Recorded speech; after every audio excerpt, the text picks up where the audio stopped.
जेठे रविवार की आप सबको हार्दिक शुभकामनाएं। हम थोड़ी सी ध्यान की चर्चा करेंगे।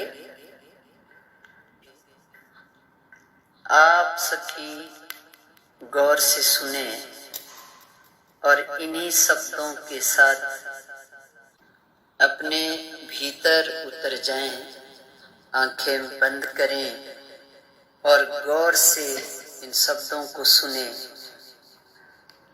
अपने आप से मिलने का प्रयास करें। ध्यान स्वयं से स्वयं का मिलन है। और थोड़ा स्पष्ट कर दूं तो औरों से मिलना आसान है, पर अपने आप से मिलना बहुत कठिन है।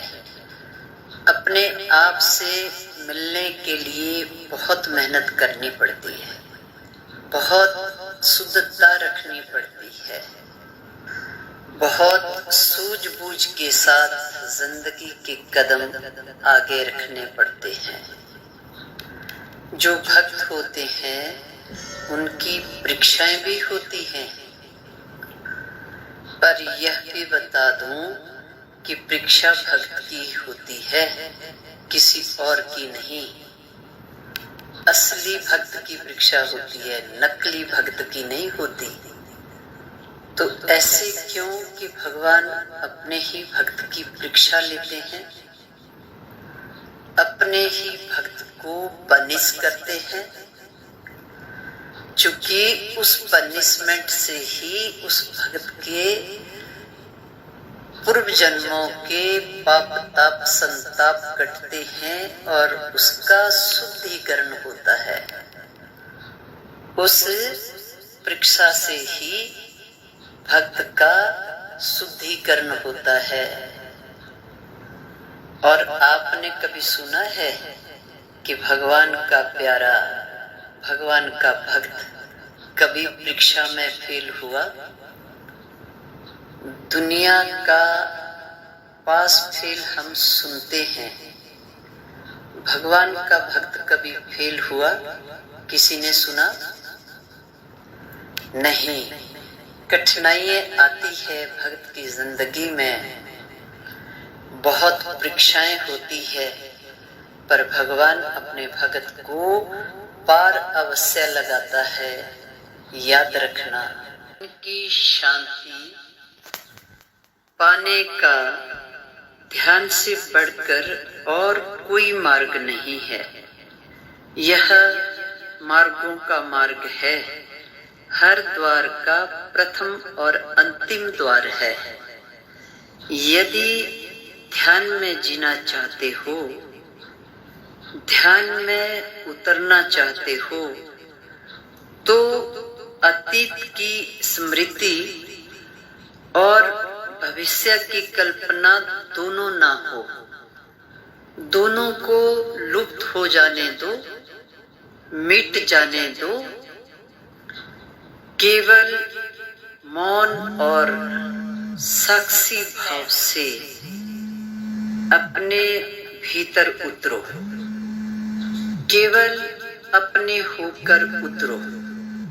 अपने साथ किसी और को नहीं ले जाना, ना पत्नी को, ना पति को, ना बच्चों को, ना पड़ोसी को, ना दुकान को, ना मकान को।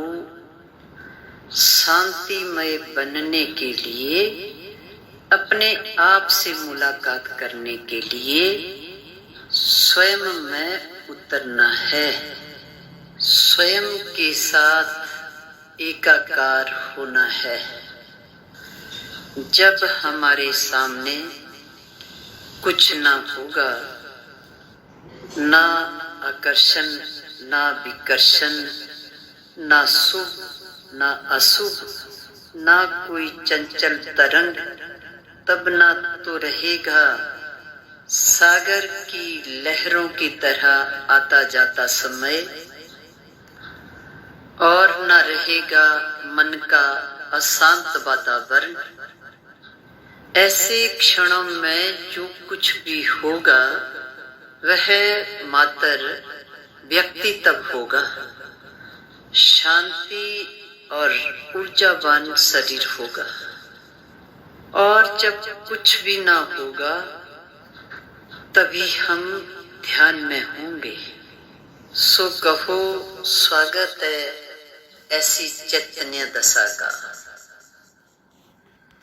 अंधा वह नहीं है जिसके पास आंखें नहीं है, अंधा वह है जिसके पास अंतर्दृष्टि नहीं है।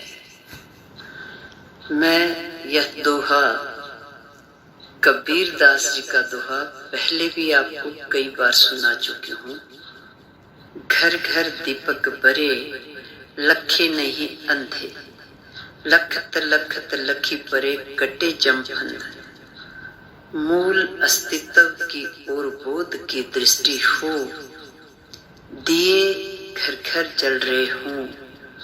भीतर देखो, जो भीतर नहीं देखता वह अंधा है। आम लोगों की नजर में अंधा वह है जिसकी आंखें नहीं है। अमृत पुरुषों की राय में तो अंतर ज्योति को ना देखने वाला अंधा है। अंतर दृष्टि का अभाव प्राणी का आध्यात्मिक अंधापन है। लखत लखत लखी परे, देखते देखते आखिर देख ही लोगे। स्वयं में स्वयं को देख लोगे। साकार में निराकार को जान लोगे तो नास्तिकता आस्तिकता में बदल जाएगी। मैं भी ईश्वर के चरणों में प्रार्थना करती हूँ। जैसे गंगा में सबके पाप धोने की क्षमता है, जैसे चंद्रमा में सबको शीतलता देने की क्षमता है, जैसे कल्प वृक्ष में सबके कष्ट हरने की समस्त इच्छाओं को पूरी करने की क्षमता है, वैसे आपकी भक्ति से आप में इतनी क्षमता आ जाए, आप अपने मूल स्वरूप में स्थित होकर ईश्वर की उपस्थिति की अनुभूति का आनंद लें। यह मेरी आज की प्रार्थना आप सबके लिए ईश्वर के चरणों में है। बोलो सच्चिदानंद भगवान की जय।